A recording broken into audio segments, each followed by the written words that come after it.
Começa agora o BTcast. Teologia é nosso esporte.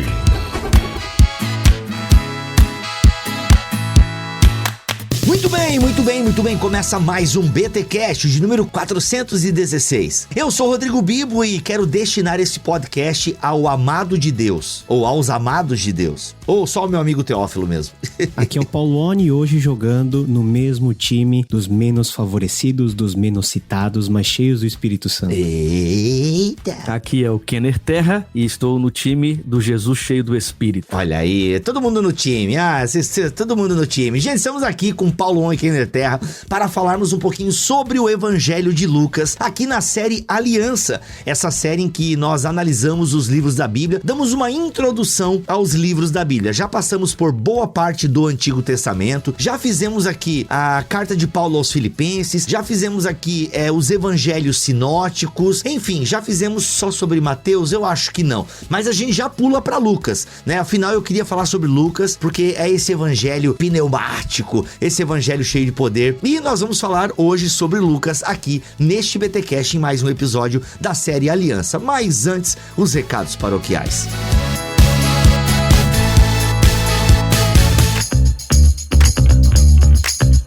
E nos recados paroquiais dessa semana, galera, é o seguinte: a Editora Vida está lançando uma série de comentários bíblicos. Sim, aqueles comentários bíblicos para você que precisa entender o rico universo da Bíblia. E nada melhor do que bons comentários bíblicos numa linguagem acessível e de um autor que fala a partir da realidade da América Latina. Sim, meus amigos, minhas amigas, eu estou falando do comentário bíblico Vida, que é escrito por Pablo Adeiros. Sim, se você presta atenção aqui no Bibotalk, você já viu nós falarmos do Pablo Adeiros, tá? Pablo Adeiros, que é um escritor aqui latino-americano, o cara é PhD pelo Seminário Teológico Batista de Southwestern, é professor de História e Missões na Escola de Estudos Interculturais e professor adjunto no Programa de Estudos Coreanos no Seminário Teológico Fuller, tá? Gente, olha só, o Pablo Adeiros, eu falei isso na outra vez, ele é aquele cara que é um bom investigador, um bom pesquisador, por isso que ele tem uma ótima história do cristianismo, que é a história global do cristianismo, também da Editora Vida, que é excelente, e também é um ótimo comentarista bíblico. Por quê? Porque ele é um bom pesquisador, tá? Então ele é um cara que está com mais de 50 anos aí na área da docência, ligado à teologia, e repito, o fato dele ser latino-americano é muito legal, traz um colorido para suas obras. Por exemplo, nesse comentário de Lucas, que você vai ouvir aí agora o podcast, ele cita Lausanne. Tem coisa mais legal do que o cara citar Lausanne, ainda que Lausanne seja uma parada completamente mundial, tem um tom, né, tem uma pegada latino-americana muito interessante. Enfim, outra hora a gente vai fazer um podcast sobre o Congresso de Lausanne, mas o fato é que o Pablo Adeiros é um cara que escreve a partir da nossa realidade, é um bom escritor, um bom investigador, e gente, a Editora Vida vai lançar toda essa coleção, ok? É o novo comentário bíblico Vida, e hoje nós demos aí uma ênfase no Evangelho de Lucas, mas já tem publicado Mateus, Marcos e esse de Lucas. E olha só, serão 15 volumes contendo todos os livros do Novo Testamento. E cara, e olha só, irmão, irmã, quando você completar a sua coleção, quando a Editora Vida lançar todos, você vai poder solicitar uma caixa para você guardar essa coleção. Nossa, vai ser muito legal, vai ser assim, muito bacana mesmo. E gente, Pablo Adeiros é um autor novo, né, aqui no Brasil, e ele precisa ser conhecido. Inclusive a Editora Vida fez um site, pabloadeiros.com.br, com várias informações sobre o autor, inclusive com um curso gratuito sobre a história do cristianismo, tá? Um curso gratuito, você tem lá 4 aulas, e 4 aulas bem robustas, né, de mais de meia hora cada, com história do cristianismo, com o próprio Pablo Adeiros. Então conheça o Pablo Adeiros, e aquilo que a gente sempre diz aqui no BTcast, comentário bíblico é uma ótima ferramenta, é um ótimo presente para você crescer espiritualmente, para você presentear o seu pastor, sua pastora, o seu líder, os seus professores de escola dominical. Invista em comentário bíblico, e a Editora Vida tá ajudando vocês aí nessa tarefa. Gente, capa dura, enfim, bem diagramado, inclusive tem letras coloridas que ajudam você a se localizar aqui. Galera, gostoso de ler, linguagem acessível, fica aí comentário bíblico Vida. Enfim, ouça esse podcast aí que tá demais, a gente levanta uma discussão muito legal sobre o Evangelho de Lucas, e muita coisa de que nós falamos aqui você encontra nesse comentário bíblico de Lucas. Se você quiser adquirir ele, o link está aqui na descrição deste podcast. Simbora pro episódio.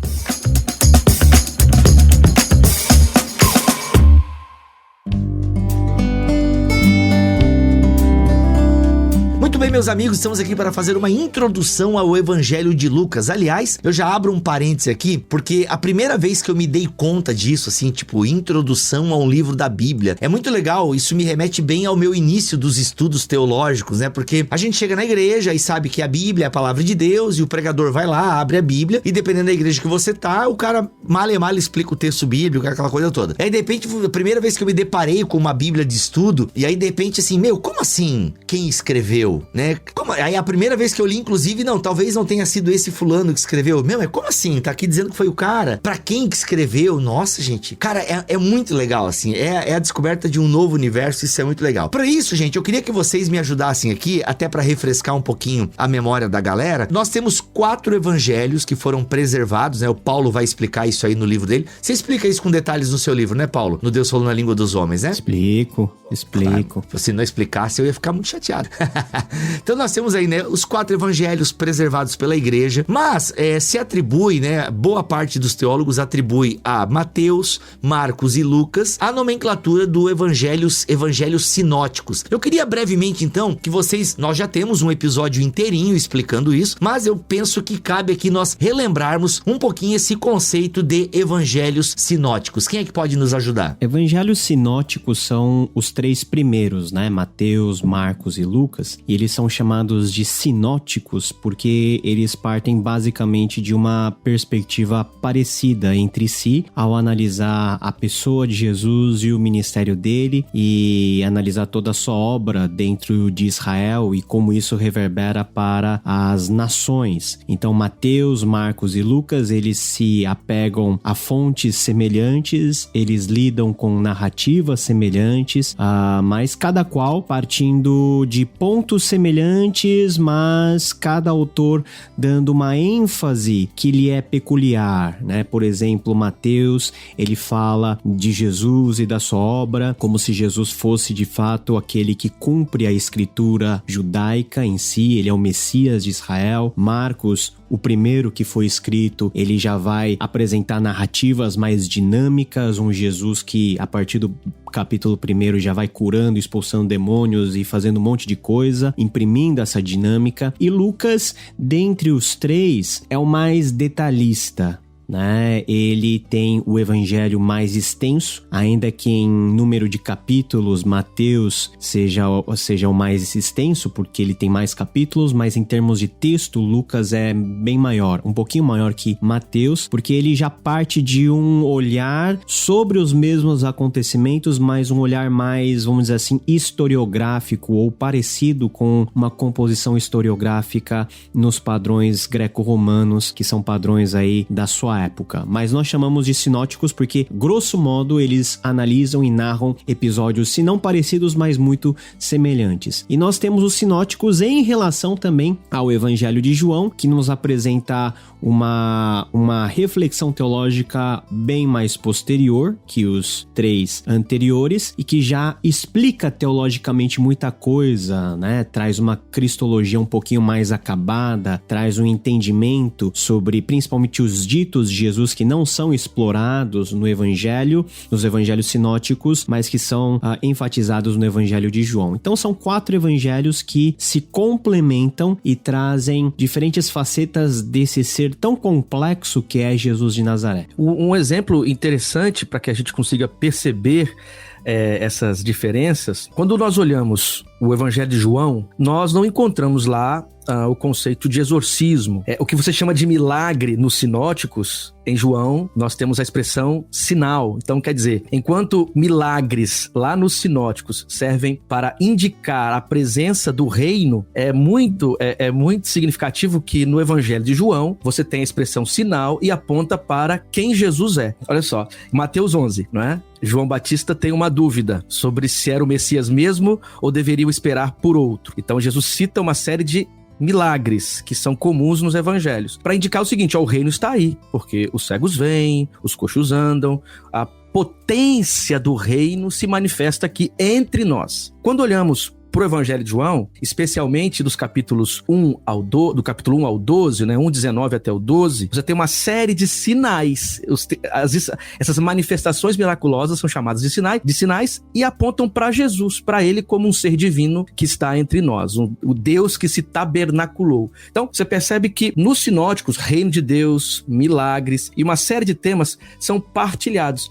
A proposta do Evangelho de João é um pouquinho diferente e uma teologia, como diz aí o Paulo On, uma teologia bem avançada. Nós chamamos até de alta cristologia, né? No Evangelho de João você não tem, não que nos outros nós não encontremos isso, mas no Evangelho de João, sem rodeios, apresenta-se Jesus como ser divino e hora e outra falando na primeira pessoa como Deus, né? Me mostra-nos o Pai, mas tô aqui com vocês há tanto tempo, vocês não percebem, né? Quer dizer, você lendo os evangelhos, é nítido assim como os sinóticos partilham muito mais textos, ideias e um horizonte, coisa que o Evangelho de João vai seguir num outro caminho, mesmo que se complementem. Essa ideia do evangelho sinótico, até alguns, eles vão falar exatamente isso. Não, João é também visto na mesma perspectiva, só que apontando para outros caminhos, e até ouvi alguém defendendo que como é um evangelho posterior, então meio que João se adianta não, né? Ele, beleza, isso aí já foi falado, deixa eu falar outras coisas aqui. Não, isso é bem possível, porque na época que João escreve o seu evangelho, nós estamos falando na parte final do primeiro século, Marcos já estava sendo usado de forma normal na igreja, e junto com os dois evangelhos que possivelmente se utilizaram muito de Marcos. Então, os 3 evangelhos já eram de conhecimento da igreja e provavelmente João não teria o motivo ou razão de repetir as mesmas histórias, e ele já dá um arremate mais sofisticado em termos teológicos, né? Já antecipando algumas respostas de eventuais e como aconteceu na história da igreja, de movimentos heréticos que vão surgir de uma forma mais consistente depois, principalmente na questão de algum questionamento da divindade do Filho, que na época de João estava começando a acontecer. Era um movimento ainda incipiente, mas que já existia, e não somente... E João é o que vai realmente trazer à baila a uma defesa mais contundente, mais direta, não somente no seu evangelho, mas também nas suas epístolas sobre a divindade de Cristo. E é bom também dizer uma coisa, Bibo, às vezes quando a gente fala essas coisas, parece que o evangelho de João é menos histórico, ou o Evangelho de João trabalha tradições posteriores, mas no fundo, os textos joaninos lidam com memórias antigas também. Não dá para colocar João num degrau inferior aos sinóticos em termos de historiografia, não. É mais teológico do que os sinóticos? Não, porque os sinóticos também são profundamente teológicos, nós vamos ver isso aqui com Lucas. Até essa expressão cristologia alta e cristologia baixa, alguns já não estão mais usando, né? Eu lembro até num BTcast que a gente fez, o Vitor Fontana até... isso aqui é cristologia alta, né? Quando a gente tem várias passagens dos evangelhos sinóticos em que Jesus está dizendo claramente, aliás, não é tão claro, né? Mas a ação de Jesus indica que só Deus poderia fazer aquilo, se a gente pega... Eu trocaria por uma cristologia mais explícita. Boa, boa. Olha aí, ó, justamente. Cristologia porque quando ele fala, né, eu e o Pai somos um, caraca, agora no Evangelho de Marcos... Só falta desenhar, né? Justamente, no Evangelho de Marcos ou Lucas tem algumas coisas que ficam tipo, peraí, mas isso aí só Deus pode... Mas fica no ar, né? Enfim, gente, o Evangelho de Lucas, inclusive, que é o nosso foco aqui, eu gosto de ler os primeiros 4 versículos do Evangelho de Lucas, porque eu acho que eles trazem até uma dinâmica legal de como funciona essa ideia de redação de um evangelho e tal. Afinal, por que os evangelhos, né, Mateus, Marcos e Lucas são tão parecidos e tal, justamente por essa questão de que eles poderiam ter fontes em comum, um utilizando o outro como fonte, e também foram sendo produzidos ao mesmo tempo, né, enquanto a igreja estava acontecendo, enquanto os apóstolos estavam pregando, ou no caso do Evangelho de Lucas, né, a gente vai falar um pouquinho mais sobre ele, mas acho que a gente pode começar a nossa conversa a partir dos primeiros 4 versículos aqui, que eu vou ler inclusive na mensagem. Olha aqui, vou ler na mensagem. Gente, eu tô apaixonado pela mensagem, eu sei que eu cheguei tarde, tá? Parece assim aquele cara empolgado com uma coisa antiga, mas é que realmente eu nunca dei muita bola pra mensagem, e tem uns meses aí que eu tô ouvindo ela no carro. Nossa, tô empolgadaço.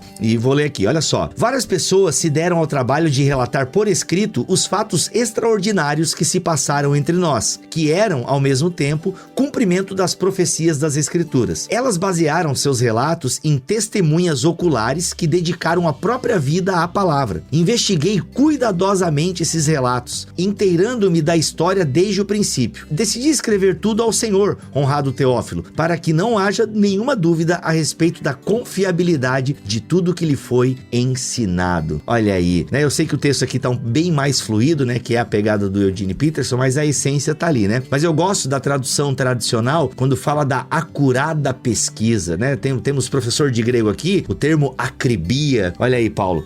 Acho que a gente pode falar um pouquinho sobre isso, né? Como isso explica a origem do evangelho e o propósito do evangelho de Lucas, né? Já dá pra gente começar por aí. Que isso aponta também para uma discussão sobre o gênero literário, né? Sobre o tipo de historiografia, sobre o tipo de texto que Lucas está produzindo, né? Aqui na abertura, nesse prólogo, vamos assim dizer, lucano, nós temos uma indicação, nós temos um termo técnico aqui, né? Quando fala em narração, em escrita ordenada, ele está apontando para que tipo de texto ele está produzindo. E esse texto faz um diálogo profundo com a literatura greco-romana e também com as memórias da tradição judaica. Você tem aqui um diálogo muito bonito entre o que um historiador romano faria e o que um Flávio Joséfo também faria. Então, de alguma forma, essa abertura dá um peso de textualidade. Que tipo de texto é esse que Lucas está produzindo? É um evangelho, obviamente, um evangelho com traços historiográficos como é comum, mas com uma historiografia muito próxima do que nós chamamos aí da historiografia greco-romana. E se entendermos Lucas em diálogo, né, como uma obra só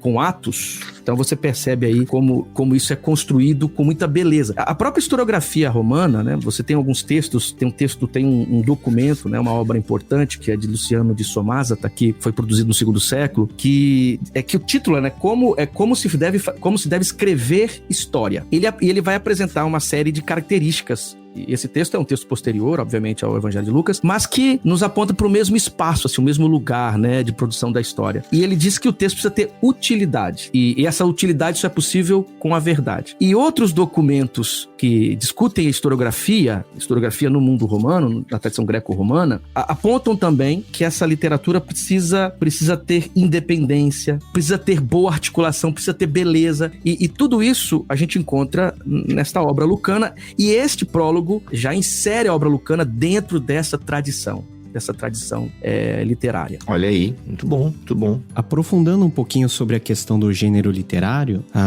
nós temos vários tipos de produção historiográfica no contexto greco-romano, né? Temos as grandes historiografias bélicas, né? Tucídides, por exemplo, é um dos grandes precursores. A historiografia política, né? Nós temos dentro do contexto grego e também dentro do contexto romano a narrativa, né, histórica dos grandes imperadores, enfim, etc. O gênero literário chamado de evangelho é um gênero literário que, na verdade, pega emprestado vários elementos presentes nesses moldes historiográficos clássicos, falando de uma pessoa, enaltecendo as obras dessa pessoa, falando da sua morte e as razões que levaram a essa morte. Mas o evangelho traz inovações no sentido de localizar essas narrativas dentro de um contexto que não é greco-romano, que é um contexto judaico, atrelando todas as narrativas a uma expectativa religiosa anterior, que é o cumprimento das escrituras dentro do padrão de pensamento judaico, e a vida de Jesus, né? E por isso que esse gênero mais próximo ao evangelho nós chamamos de bioi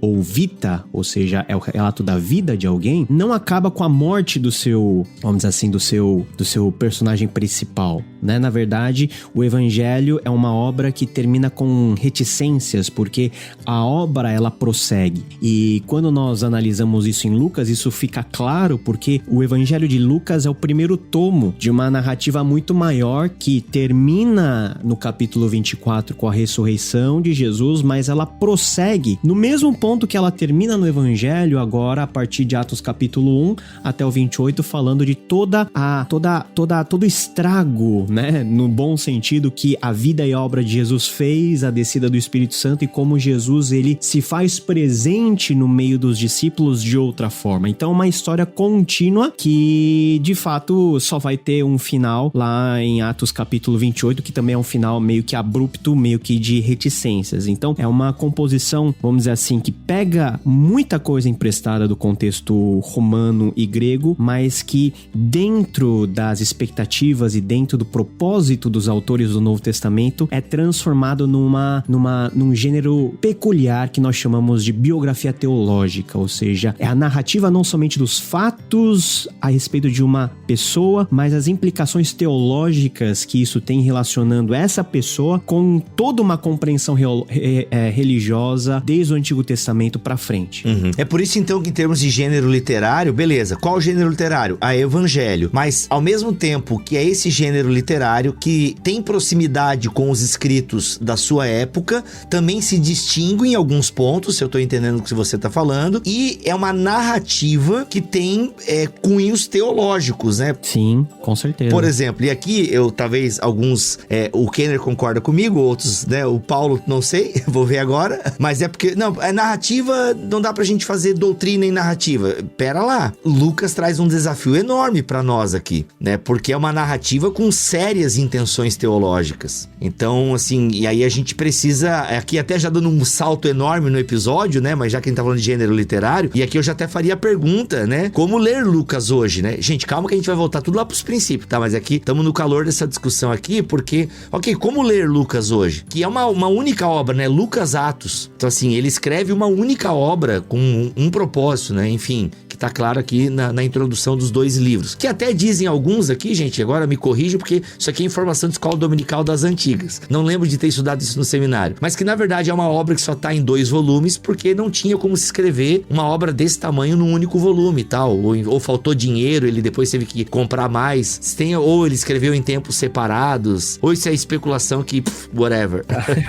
Eu não sei se o caso foi financeiro mesmo, ou tamanho de papiro, mas há um interesse profundo aqui de apresentar Jesus. E teologicamente, a gente não pode fugir disso. Os textos bíblicos têm interesse teológico. Eles querem ensinar, eles querem falar sobre a fé, eles querem animar a fé das comunidades, eles querem que os leitores sejam inspirados a agir à luz de um modelo, que é Cristo, né? E com Lucas, ele estende, como o Paulo disse muito bem, estende para a vida dos apóstolos e para a continuidade da igreja como um modelo teológico. É por isso que não podemos ler Atos como se fosse simplesmente uma descrição inocente do passado. Esse tipo de compreensão historiográfica nem caberia na perspectiva do mundo antigo e nem hoje em dia, né? Porque nós temos uma transformação nos estudos da história, história dos análises, nova história cultural, que não permitem mais falar numa história que não tenha um teor narrativo, que não tenha uma proposta pedagógica quando é produzida. Ninguém faz história de maneira inocente. Você produz a história e produz ensinando, produz propondo coisas. Então Lucas, como um historiador, aí pensando em Atos,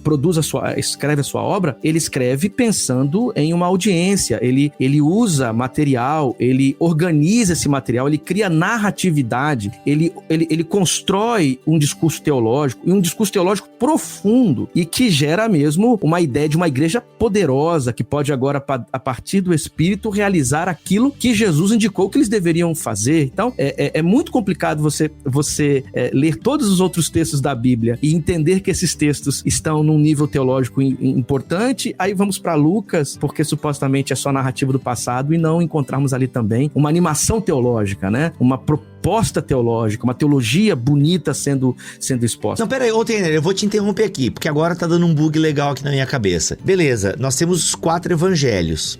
E aí a gente joga na conta de Atos como livro histórico. Mano, e aí, velho? Não tem problema tratá-lo como histórico. A pergunta é que tipo de história? Não, beleza, mas ok, depois você explica isso aí, mas a minha pergunta eu não quero questionar aqui o que a igreja já decidiu por 2000 anos, tá, gente? Paulo já tá com uma cara assim de pastor presbiteriano me condenando, tá louco. Gente, pra quem não sabe, né, novidade, Paulo vai ser pastor presbiteriano e tal, mas continua nosso amigo aqui do Bibotalk, isso é a coisa mais legal, tá? E o Bibotalk não prejudicou a carreira dele também dentro da presbiteriana, tô muito feliz com isso. Mas, gente, eu queria entender isso, porque Lucas escreve uma única obra. Então a pergunta é, por que o evangelho se chama Lucas e o livro de Atos se chama Atos, sendo que ele escreveu com o mesmo propósito, com a mesma intencionalidade. Por que a igreja fez essa divisão? O Evangelho de Lucas e o livro de Atos, sendo que é o mesmo autor e é para o mesmo destinatário com o mesmo propósito. Porque Lucas propõe isso no próprio texto, na sua linguagem, né? Ele trabalha o primeiro volume seguindo aí uma intenção, a intenção de mostrar Jesus como os outros evangelhos fazem. Em Atos, quando você olha o texto de Atos dos Apóstolos, ele alarga, porque o evangelho tem um personagem principal. O personagem principal é Jesus. E o evangelho... E essa característica de evangelho e uma espécie de biografia, por assim dizer, né? Como o Paulo indicou, essa biografia tipicamente romana, transformada. Atos dos Apóstolos, não. Você tem aqui uma extensão do propósito literário de Lucano, né? Que agora alcança a experiência dos discípulos e da igreja. E isso produz, inclusive, um tipo de modelo, né? Você depois tem o surgimento aí de vários atos apócrifos dos apóstolos, né? Você tem outros atos que vão seguir esse mesmo caminho, que não poderiam ser chamados também de evangelho. Entendi. O evangelho, então, é porque tem uma figura central, que é a manifestação do Cristo, por assim dizer. Ele está preocupado em revelar, em apresentar uma figura como a figura de Jesus e a realização das tradições judaicas, israelitas, na figura de Jesus. Muito bom.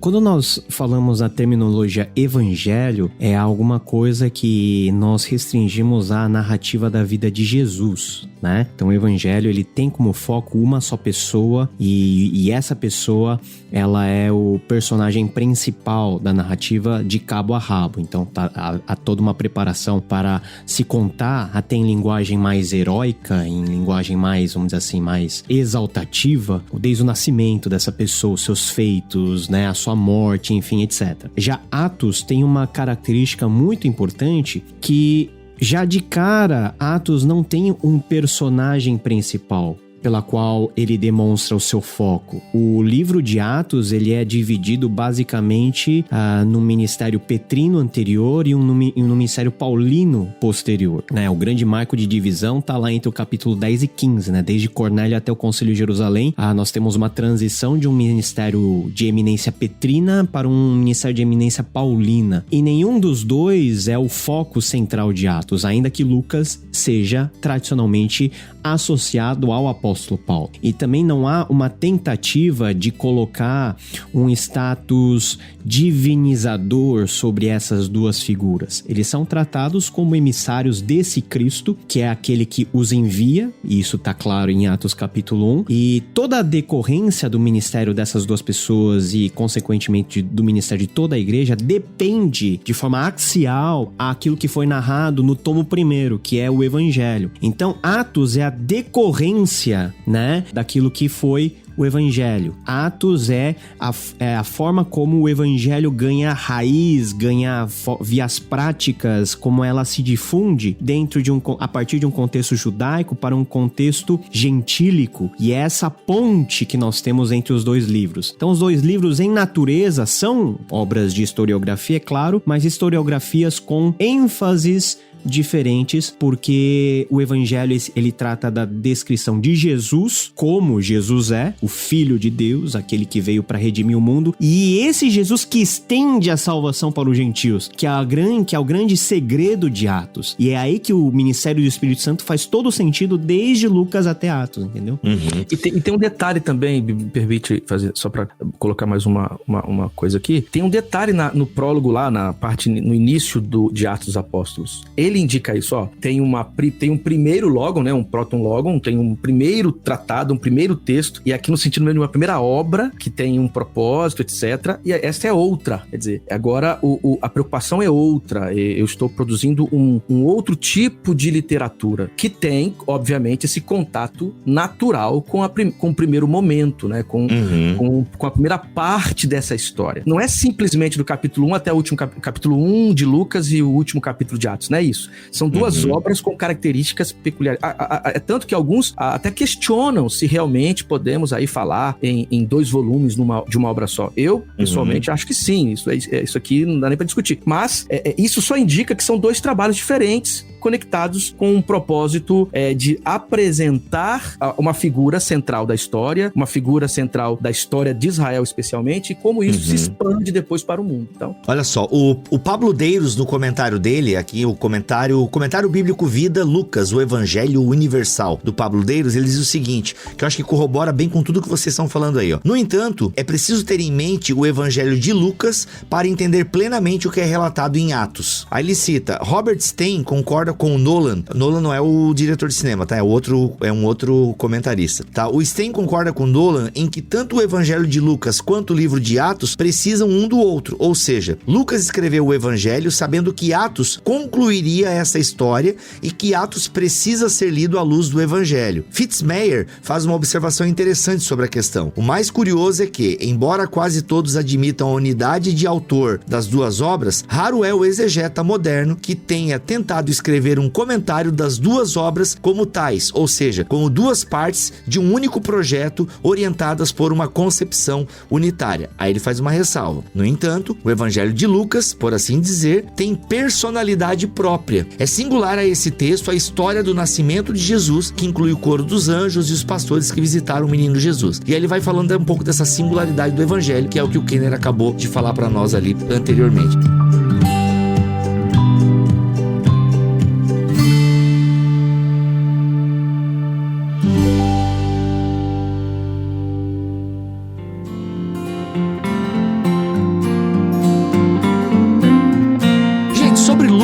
É importante a gente perguntar quem foi esse cara, quem foi o autor do Evangelho de Lucas. Eu acho sempre uma pergunta meio complicada. É muito importante. É muito importante? É muito importante, né? Porque o autor, ele faz parte da obra, né? E, tradicionalmente, os manuscritos que nós temos, pelo menos os mais antigos, eles não trazem nenhum título de nenhum evangelho, né? Olha. Os títulos são posteriores. Então, o Evangelho segundo Lucas, né? Como nós temos como título nos nossos livros, na verdade, é uma compilação posterior, porque não está presente nos originais. Até porque Lucas não deve ter escrito Evangelho de Lucas e começado a sua obra, né?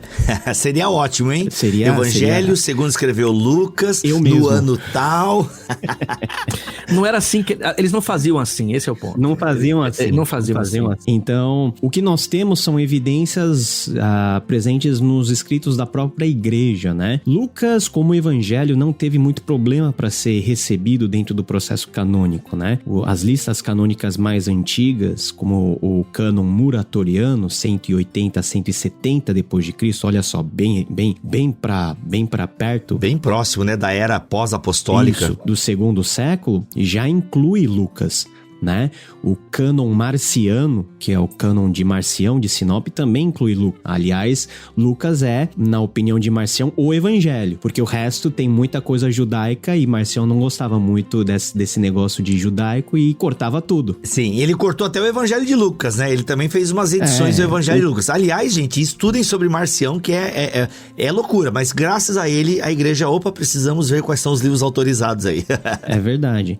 Então, Marcião também considerava Lucas como autoritativo, até o próprio testemunho histórico de Eusébio de Cesareia nos ajuda nessa identificação. Aliás, Eusébio de Cesareia é que vai identificar, com base nos testemunhos mais antigos, que provavelmente Lucas era antioqueno, né? Ou seja, nascido em Antioquia, e que ele era médico, de fato. Então esse testemunho é um testemunho já muito antigo dentro da igreja, e dado essa antiguidade da tradição, nós não temos muito o porquê colocar dúvidas, pelo menos em termos aí do evangelho, como sendo a autoria de Lucas, que conviveu muito tempo com Paulo, foi companheiro missionário de Paulo, e que teve aí um trabalho muito importante historiográfico em coletar a partir de testemunhas oculares. Isso é o ponto muito importante do evangelho, que dá credibilidade ao evangelho, porque Lucas meio que entrevista e busca informação com pessoas que estavam vivas e que viram e ouviram in loco tudo aquilo que Jesus fez, desde a narrativa mais detalhada do nascimento de Jesus até a sua ressurreição. Em Atos dos Apóstolos, aquela expressão nós, né, que começa a aparecer no texto, aí com muita naturalidade, muita gente indica que esse nós aí se refere a Lucas, que participa com Paulo do processo de evangelização e das missões paulinas. E lembrando que o texto mesmo não indica quem é o autor. Esse autor é uma construção da tradição. E a igreja também é feita pela tradição, né? A leitura do texto passa pela tradição. E essa tradição indica Lucas. O autor, então, é importante por conta da questão da tradição, mas o próprio texto, ele pode dar indícios de que tipo de autor é esse. Imaginemos que a gente não identifique Lucas, ok? A figura, o personagem Lucas. Mas o texto, né, a narrativa, ela vai dando as características deste autor, uma espécie, as teorias narrativas chamariam de autor de papel, né? Quer dizer, o que seria esse autor de papel? Essa figura que a linguagem, que a forma como o grego é usado, as memórias que são utilizadas, isso tudo vai criando um personagem, certo? Esse autor do Evangelho de Lucas, que eu posso chamar de Lucas, mas que ele é mais importante não por ser aquele que andou com Paulo, vocês entendem? Mas aquela figura que o texto revela, né?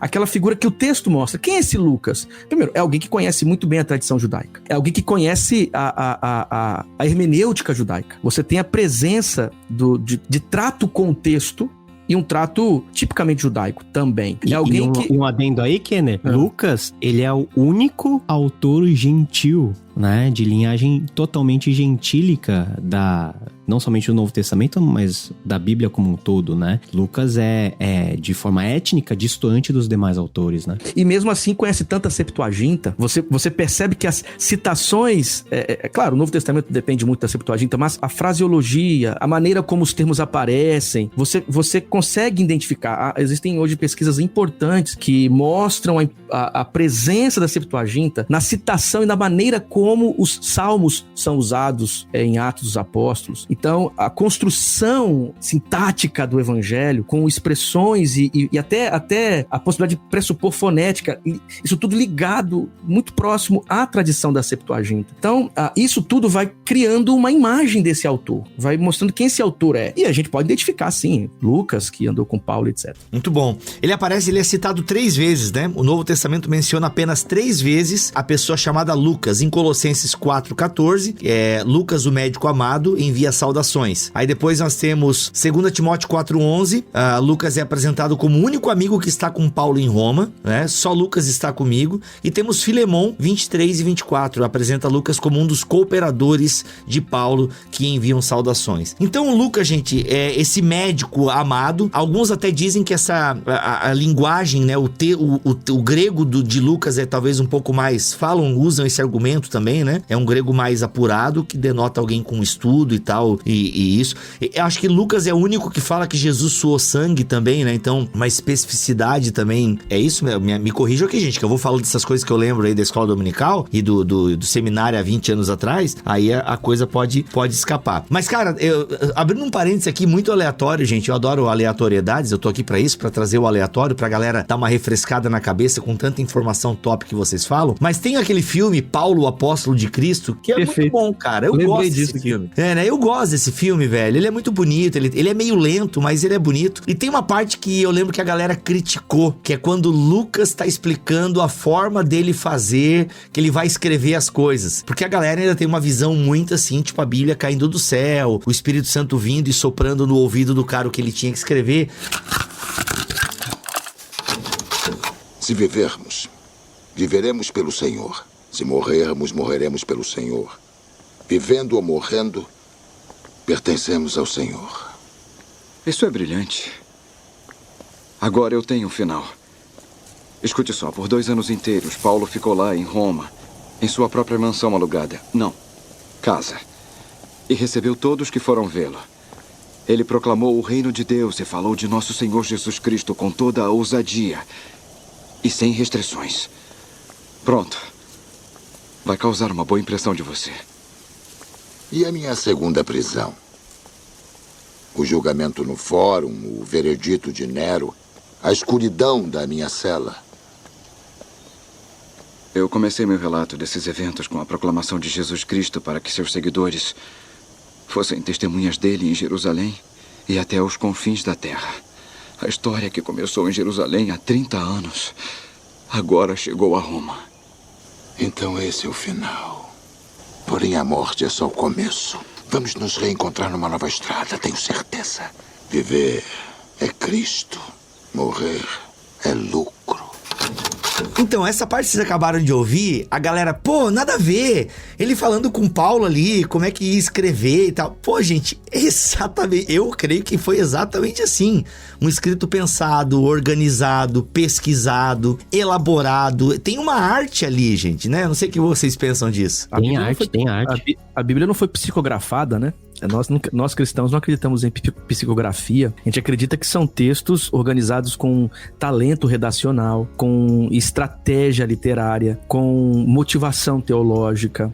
Algumas memórias são esquecidas, outras lembradas. A estrutura tem um propósito. O próprio Lucas diz o que quer, não é? Você abre o Evangelho de Lucas, ele diz por que ele está escrevendo o Evangelho. Ele tem um interesse, né? Ele quer fortalecer o que já tinha sido ensinado. Ele fala, né? Ele quer explicar para o seu interlocutor, né, o Teófilo, para que verifiqueis a solidez dos ensinamentos que recebeste. Quer dizer, então ele faz isso e faz isso como seguindo um gênero, selecionando as histórias, organizando as ideias. É tanto que você perceberá diferenças nos evangelhos, porque os evangelhos estarão a serviço de um projeto teológico e um projeto de proclamação à luz dos desafios de cada um desses textos e dos seus interlocutores. Então, nada disso toca no valor do texto, nada disso toca na inspiração do texto, nada disso faz com que o texto seja menor, pelo contrário, nos ajuda na compreensão mais profunda do que está sendo produzido, do que está sendo dito aqui, né? Não, isso é muito importante porque nos leva a marcos que são essenciais quanto a datação, né? A esse ponto que o livro, que o trecho do filme lida, né? E se você não vai narrar a segunda prisão, porque a narrativa de Lucas em Atos, por exemplo, termina de uma maneira muito brusca, né? De uma maneira que parece que do nada para as coisas. E isso leva a gente situar e a gente pensar, por exemplo, que Atos foi provavelmente escrito por ocasião até um pouquinho antes da morte de Paulo, porque a morte de Paulo estranhamente não é narrada, né? Nós temos a ausência, por exemplo, de eventos que na perspectiva judaica são muito traumáticos. Por exemplo, a queda do templo de Jerusalém, o segundo templo de Herodes não é citado. Então isso joga as datações... Isso na década de 70, né? Isso. Então joga as datações da redação de Atos para antes de 70. No Evangelho, no caso, nós temos uma datação, que é uma datação mais conservadora, para meados de 60 depois de Cristo. Então, seguindo esse esquema, nós poderíamos falar em 2 livros escritos em momentos um pouquinho diferentes da vida de Lucas, um pouquinho antes do Evangelho vindo, e depois o livro de Atos para de alguma maneira complementar, endereçando a mesma pessoa. Mas são coisas que não estão presentes de forma direta no texto e que a gente tem que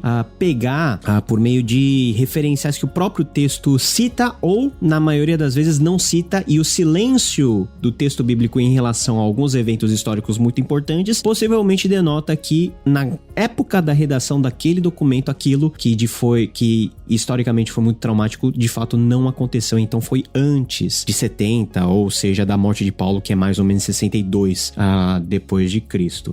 Então é um ponto muito importante que nos joga do autor para a questão da datação. Sobre a datação, Kenner, alguma coisa? Porque realmente essa questão de datação, o Paulo deu os argumentos ali, mas também vai ter argumentos que alguns utilizam para datações posteriores, né? Então, a datação é sempre uma questão complexa, né? Mas a gente pode especular essa datação, acho que vale a pena. O próprio Gordon Fee, né, que é um biblista mais conservador, ele nem toma uma decisão, mas parece que deixa a coisa mais para depois de 70. Eu gosto muito de datar esses evangelhos depois de 70, mas colocar antes não é nenhum problema, a datação... E por que tu gosta? O Paulo deu a opção dele, porque o Pablo Deiros, que é o comentário que eu tô usando aqui para embasar a nossa conversa, ele fica também um pouco dividido, ele põe a data depois de 70, né? Ele não fecha, mas ele coloca entre 70 e 80, né? Porque é difícil colocar Marcos antes de 70. É muito difícil. Então, assim, Marcos ou está vivendo o contexto da pressão daquela guerra em Jerusalém, ou depois de 70. Então, e Lucas usa o material de Marcos, se a gente seguir aí uma tradição acadêmica já bem estabelecida. Então, esse é um ponto, é difícil. Por isso que eu sinto um pouco de dificuldade para colocar Lucas antes de 70, mas não seria um problema se a gente também atrasar um pouquinho Marcos. Aí teria que fazer todo o movimento. Eu acho que Atos dos Apóstolos, ele não foi produzido muito depois, e a linguagem de Atos, Lucas e Atos não há uma temporalidade muito larga, não há um hiato muito grande, né, entre os dois textos.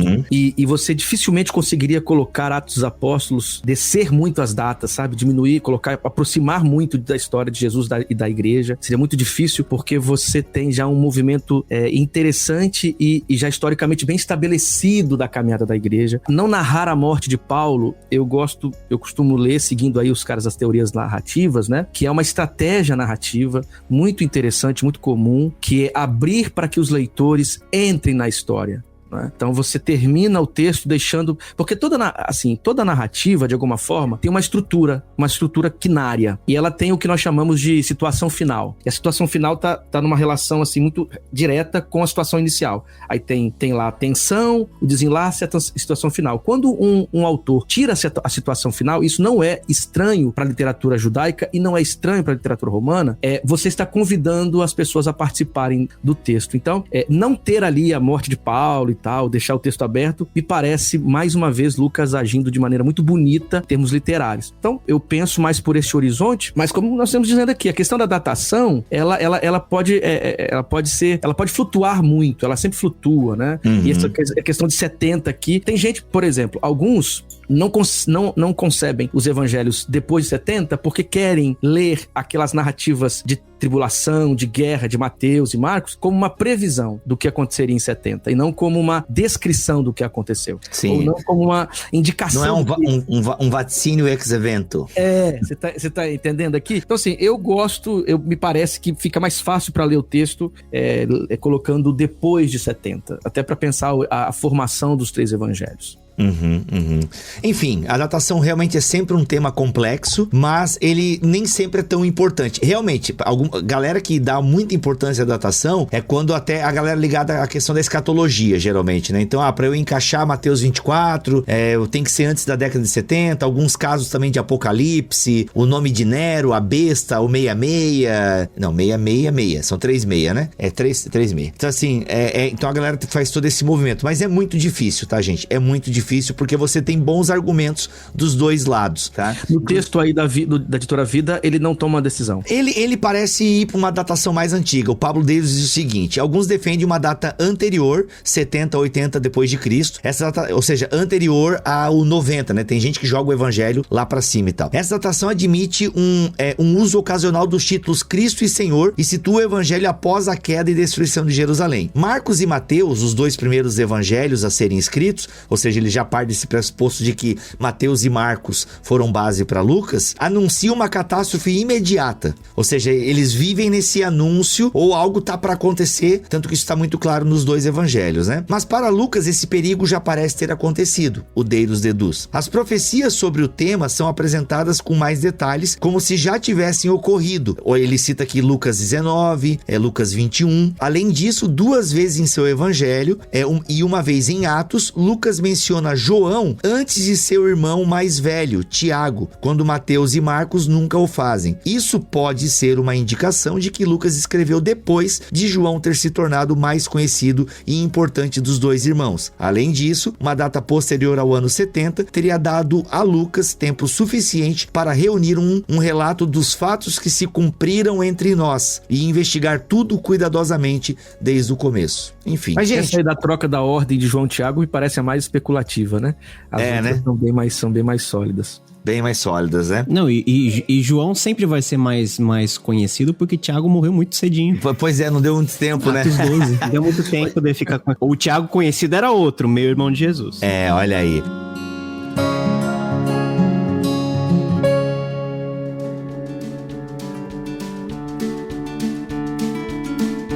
Ô, gente, mas isso leva também à pergunta dos destinatários, né? Ou seja, se escreve para alguém.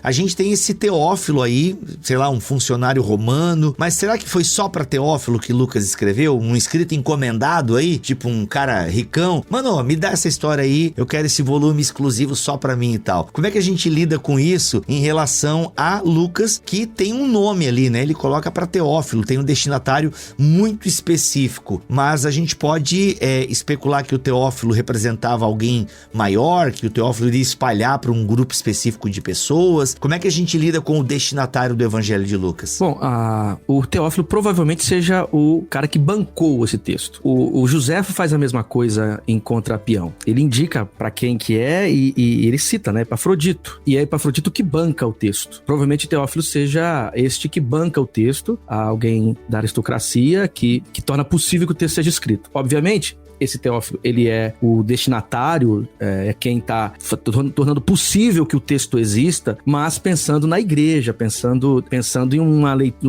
pensando num grupo maior de leitores, né? Não é como uma carta de Paulo para uma pessoa, né? Como escreve a Filemon, assim. Lucas não está escrevendo para Teófilo simplesmente.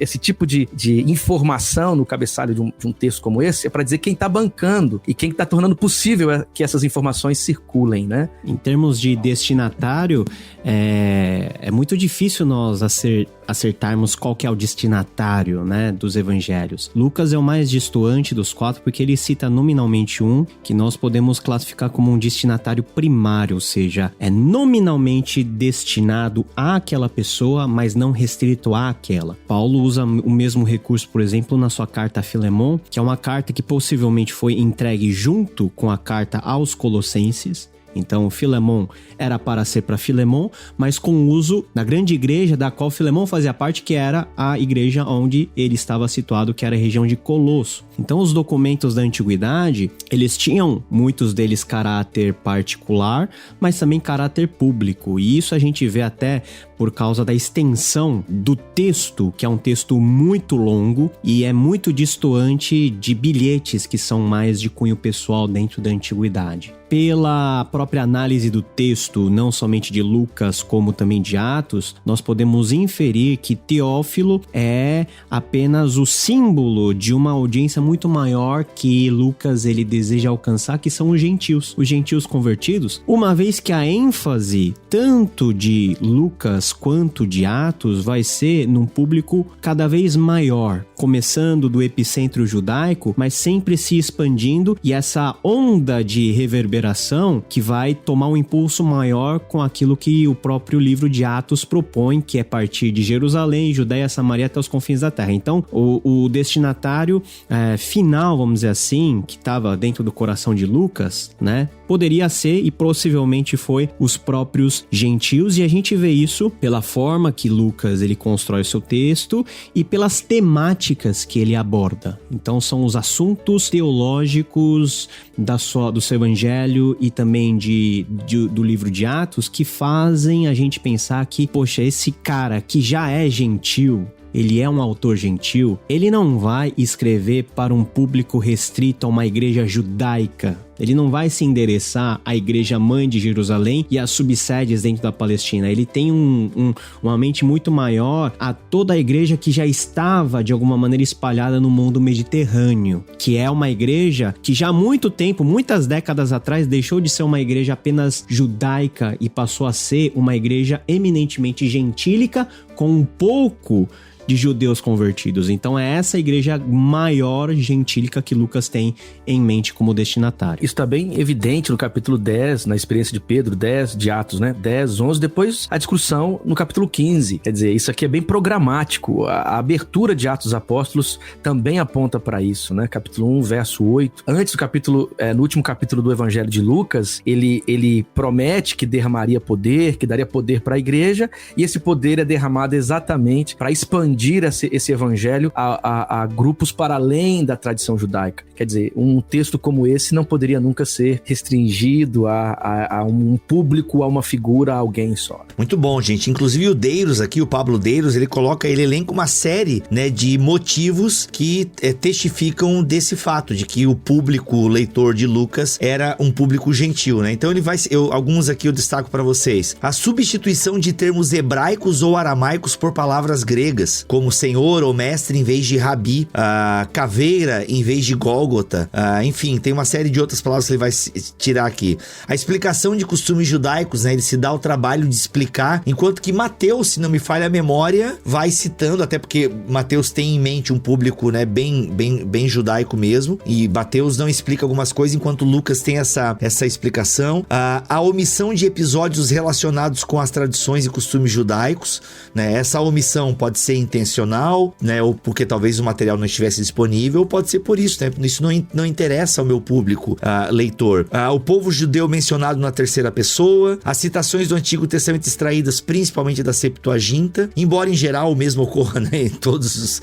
os escritores judeus. O interesse do autor, né, na missão gentia, inclusive, né, isso é nítido, né, no Evangelho de Atos, eu já ia falar já. Isso é nítido no livro de Atos, né, até alguém comentou aqui já. Então é um público gentil cristão, né, ele é um público gentil cristão que ele tem aqui a ideia de escrever. E Bibo, posso acrescentar uma coisa aí? Mas você deve, meu irmão. O negócio, a beleza de Lucas, e Lucas é um cara 10 nesse sentido, é que ele não tem em mente apenas a questão da etnicidade. Ele, por meio do seu evangelho e por meio de Atos, ele meio que coloca como um padrão, né, do alvo do evangelho transcender todos os tipos de barreiras sociais. Barreiras de gênero, porque Lucas vai ser um dos evangelhos que mais vai se deter sobre a narrativa de mulheres. Barreiras econômicas, porque Lucas vai ser, dentre os 4, o que mais vai falar de pobre. E barreiras étnicas, que já está claro na própria ênfase que Lucas vai dar no livro de Atos. E falando de Atos e já fazendo uma ponte entre Lucas e Atos, Lucas, como autor desses 2 livros, vai ser aquele que dentre os evangelistas mais vai realçar o papel do Espírito Santo, né?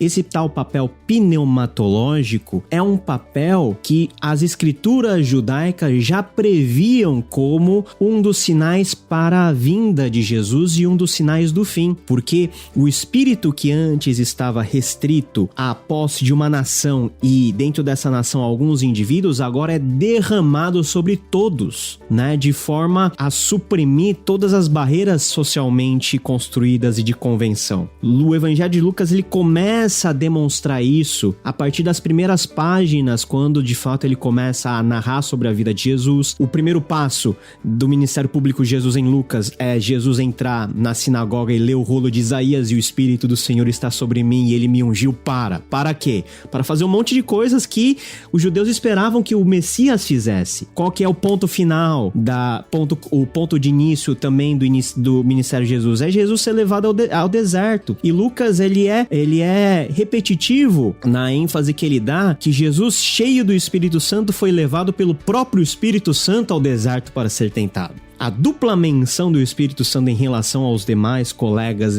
evangelistas já é um indicativo de que, pera lá, essa presença do Espírito Santo é uma presença que deve ser notada em tudo que vem pra frente, e é uma presença que vem de forma ilustrativa, a coroar toda essa abrangência do evangelho, né? Esse destinatário mais geral, que é a mensagem de Jesus, o âmago da mensagem de Jesus, que não é apenas algo restrito à nação de Israel, porque o Messias é de Israel, mas não restrito a Israel. E é a própria experiência no Espírito que permite, na teologia lucana, que eles consigam perceber isso. Quando Pedro toma a palavra no capítulo 15, ele diz assim, olha, o mesmo Espírito que foi derramado sobre nós, também foi derramado sobre estes que são, gente. O que prova para a igreja que Deus está construindo uma história de salvação e alcançando também estes para além do judaísmo? É a experiência no Espírito.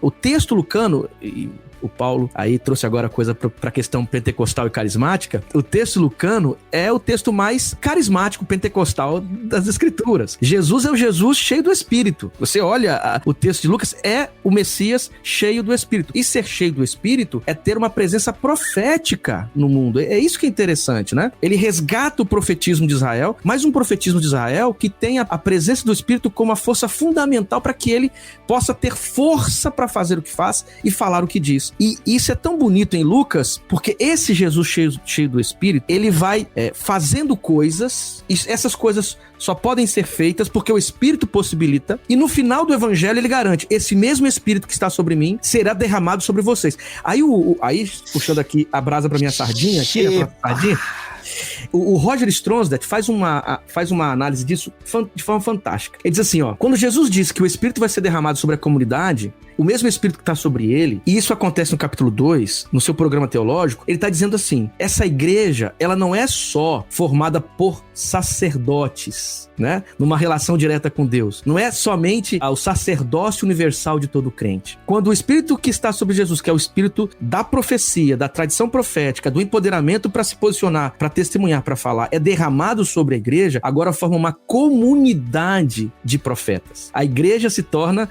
um espaço de profetas do Espírito. Quer dizer, a pneumatologia lucana aponta para uma eclesiologia. Quer dizer, o Jesus cheio do Espírito, que é uma cristologia pneumática, né? Jesus cheio do Espírito, ele produz uma comunidade pneumática. O Espírito está sobre ele agora, aí ele vai usar essa expressão, né?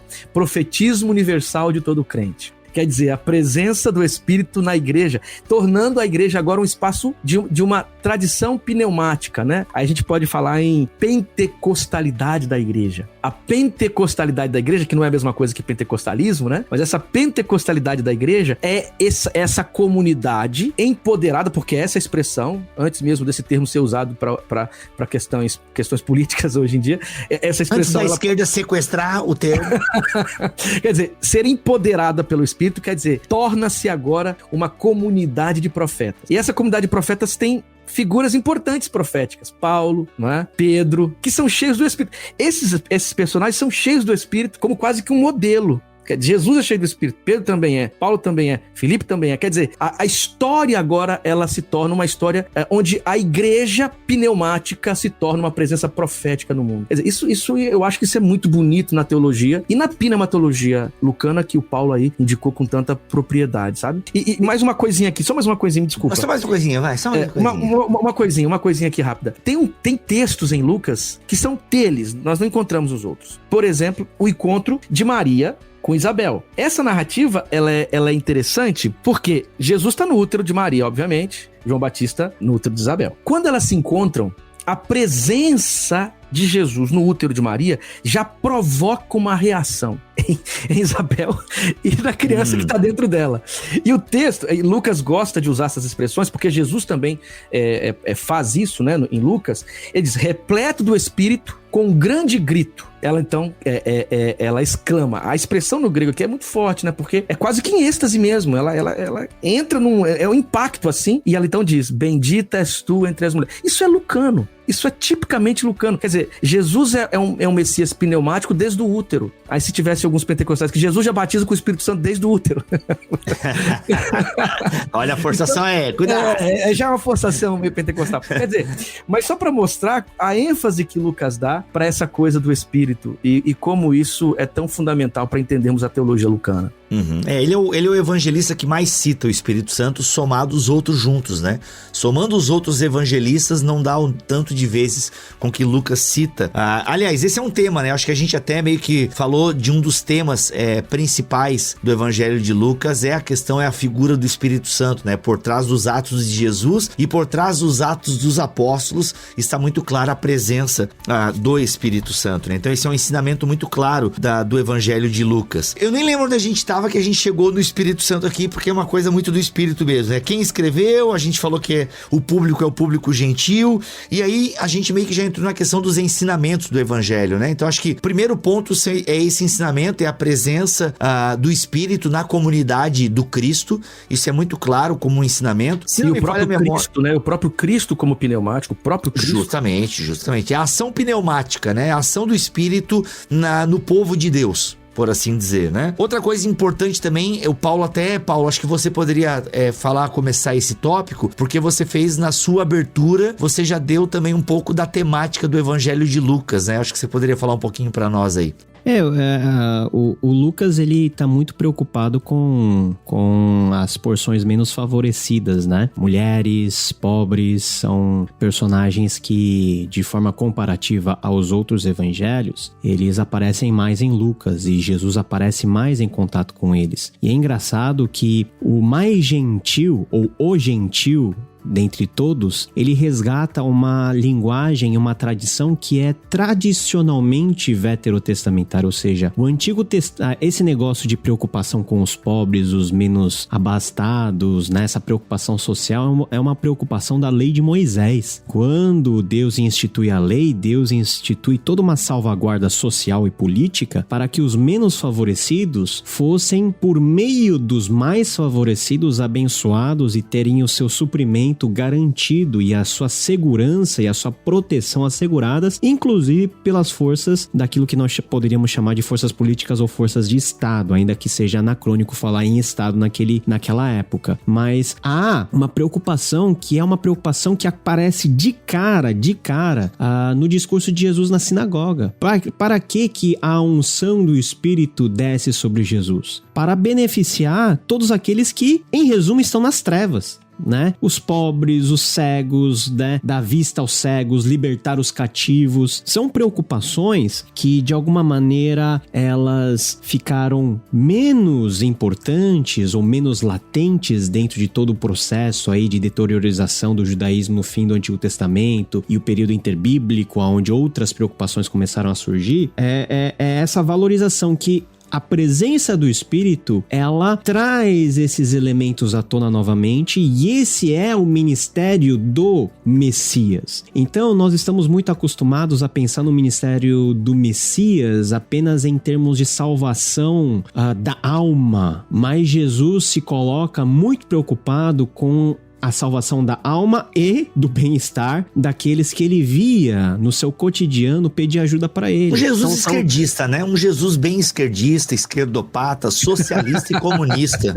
né? Não, desculpa a piada, gente, porque de vez em quando eu recebo esse tipo de pergunta. Jesus era socialista, Jesus era comunista. Ô, gente, para com isso. Bom, se uma compreensão econômica preocupa. Kenner, tu segura a tua onda aqui no meu podcast. Ouça, se uma preocupação econômica de esquerda ou de direita disser que nós precisamos olhar com sensibilidade os que sofrem, os mais frágeis, se alguém que se diz de uma direita liberal falar em preservação da vida, ou alguém da esquerda disser que a economia precisa cuidar dos mais fragilizados, ora, não importa se é da direita ou se é da esquerda, se estão falando isso, estão em sintonia com alguns textos bíblicos, estão em sintonia com a tradição judaica, estão em sintonia com o texto de Lucas. Então, é complicado quando você leva cativa a perspectiva bíblica e a torna um tipo de lado político. Quer dizer, antes de Marx escrever o Capital, Lucas já estava aqui escrito, Amós também. Então, preocupação com justiça social, preocupação com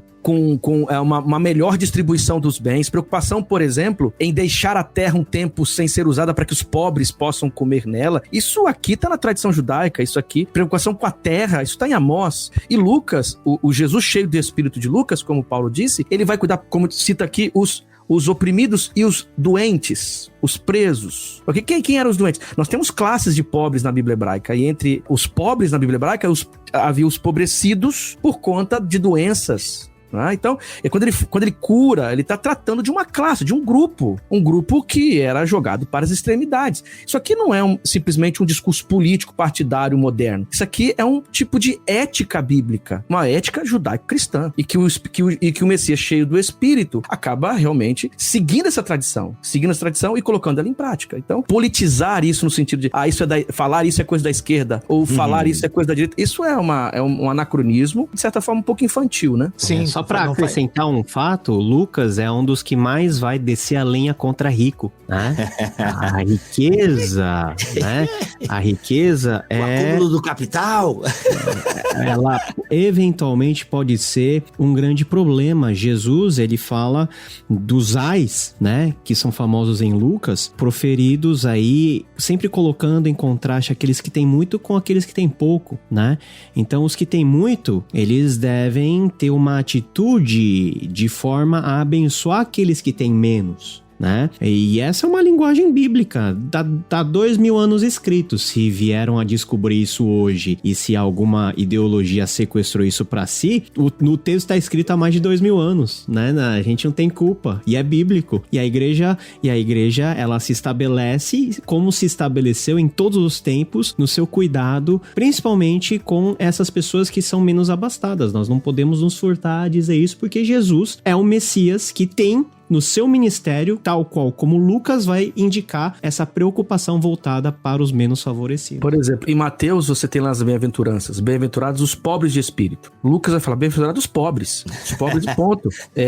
Atos dos Apóstolos você tem um padrão lá, né? Aquela que é um programa, aquilo é um programa bonito, né? Em Atos partiam o pão, viviam em comunhão e etc. E isso gerava um impacto nas pessoas, eles caíam na graça do povo. Por que caiu na graça? É porque o projeto da tradição judaica é criar uma comunidade que tem as memórias mesmo, aquelas memórias tribais, as memórias da partilha, as memórias de uma justiça entre as pessoas, não é? Isso é preocupação contínua de Javé, tanto na Torá, nos profetas, nos escritos, isso é contínuo, isso está presente o tempo todo. Então, a justiça de Deus na Bíblia hebraica é exatamente cuidar de grupos que estão nas extremidades, as mulheres, as viúvas, os estrangeiros, os órfãos. Quer dizer, a justiça de Deus se manifesta sempre cuidando destes grupos. Então, não seria diferente um Jesus cheio do Espírito. O que seria então um Jesus cheio de Espírito, senão aquele que produz exatamente o projeto de Javé, o projeto do seu pai? Quer dizer, então, não falar disso, tratar isso com algum tipo de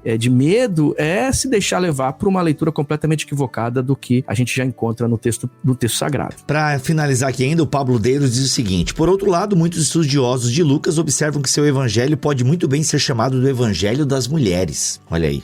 Na época, judeus e gentios desprezavam as mulheres. Os primeiros davam graças a Deus por terem nascido homens, não mulheres, o que era considerado uma maldição. Os últimos relegavam-nas ao ambiente do lar, limitadas às tarefas domésticas, à atividade do tear e a servir os homens, engolidas por um sistema patriarcal rigoroso, sem direitos em nenhuma área da vida social. Em Lucas, pelo contrário, por todo o evangelho, as mulheres ocupam lugares de destaque, que algumas alcançam até posições de honra, como Isabel, Maria, mãe de Jesus, a profetisa Ana, a viúva de Naim, a pecadora na casa de Simão, Maria Madalena, Joana, Susana, a mulher que sofria de hemorragia, Marta e Maria de Betânia, a viúva pobre, as filhas de Jerusalém e as mulheres junto ao túmulo de Jesus. Elas, que haviam seguido Jesus desde a Galileia, foram testemunhas oculares dos fatos redentores fundamentais, como a crucificação, o sepultamento, a ressurreição e, por certo, a ascensão. Olha aí, Lucas. É inclusivo, hein? É o cara inclusivo. Muito bom, Lucas. Então, quem tinha que estar discutindo essas questões de gênero, né? Quem que deveria fazer essa discussão? Nós, cristãos, que entendemos o evangelho, né? Quem deveria estar trabalhando esses assuntos? Nós, que entendemos que Jesus não faz diferenciação entre homens e mulheres. Uhum. Quem deveria estar falando de justiça social? Quem deveria estar pensando nisso, construindo espaços inteligentes para alcançar as estruturas mais profundas que produzem esse tipo de violências e de exclusão? Nós, cristãos.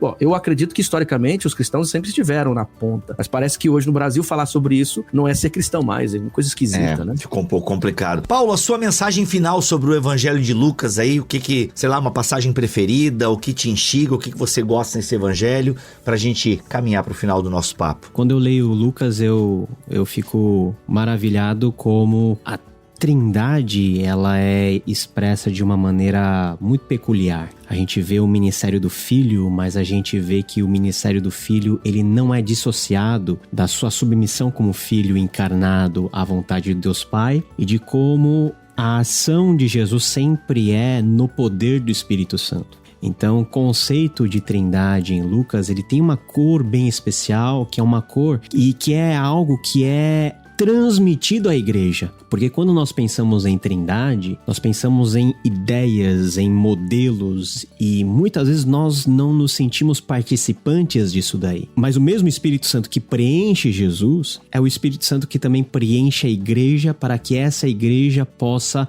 voltar-se a Cristo e a sua palavra e fazer a vontade do Pai. Então, nós somos envolvidos dentro da narrativa de Lucas a participar dessa comunhão, ter um relacionamento com esse Deus que é um Deus trino, Pai, Filho e Espírito Santo, e viver no poder desse Espírito que nos faz contemplar para a obra de Cristo, nos faz contemplar para as mazelas do mundo e nos faz sermos crentes que de alguma maneira tornam real princípios do reino dentro de uma sociedade que na época de Lucas era Roma e todo o seu poder e toda a sua maldade, e hoje é a grande Babilônia, né? É o grande século, é a grande era, com todos os seus interesses, com todos os seus ídolos, e que por vez ou outras, né, nós precisamos sempre nos encher e sermos preenchidos por esse Espírito Santo para nos voltarmos a Cristo e nos submetermos ao Pai.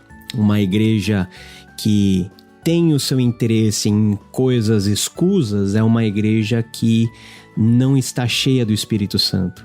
É uma igreja que pretensamente está cheia do Espírito Santo porque ela se jacta de manifestações que podem acontecer dentro dela. Mas a manifestação é até a página 2, porque o que chancela a manifestação é o verdadeiro agir do Espírito Santo, que nos faz sempre imitarmos a Jesus e sempre nos submetermos à palavra de Deus, que é a proposta, vamos dizer assim, teológica mais ampla que eu gosto de pensar quando penso em Lucas. Uau. Rapaz, eu tô...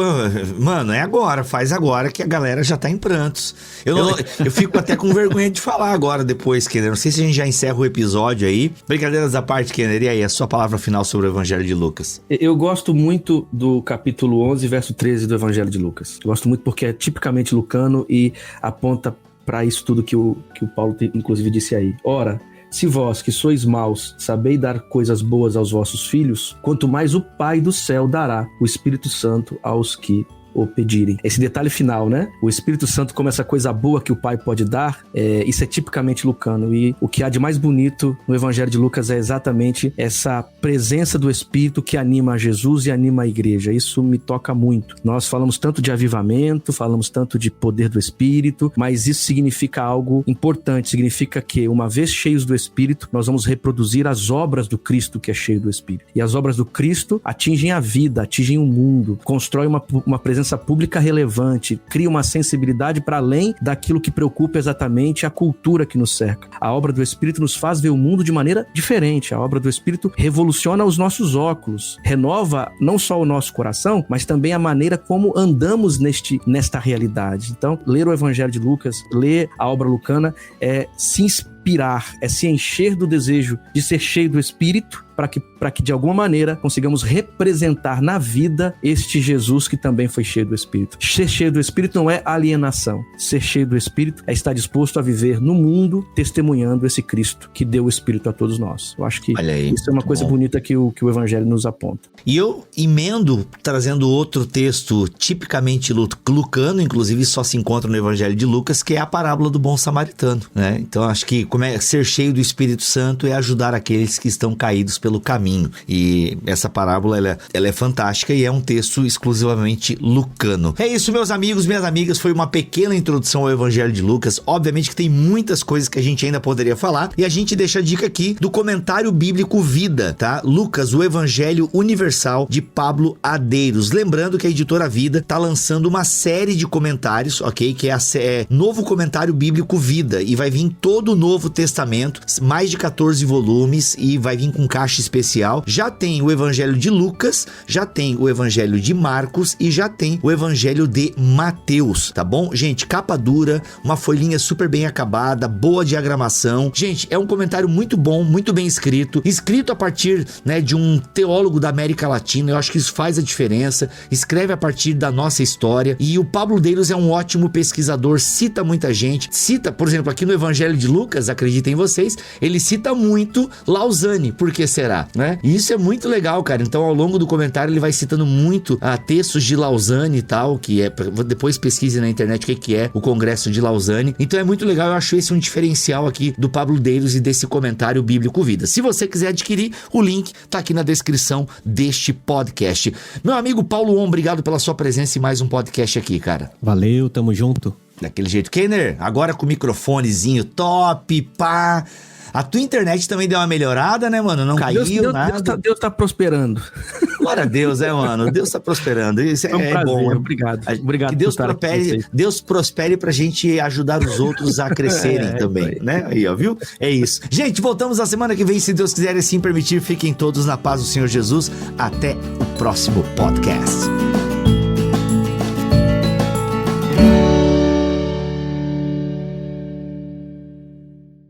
Este podcast foi editado por Tuller Bibotalk Produções.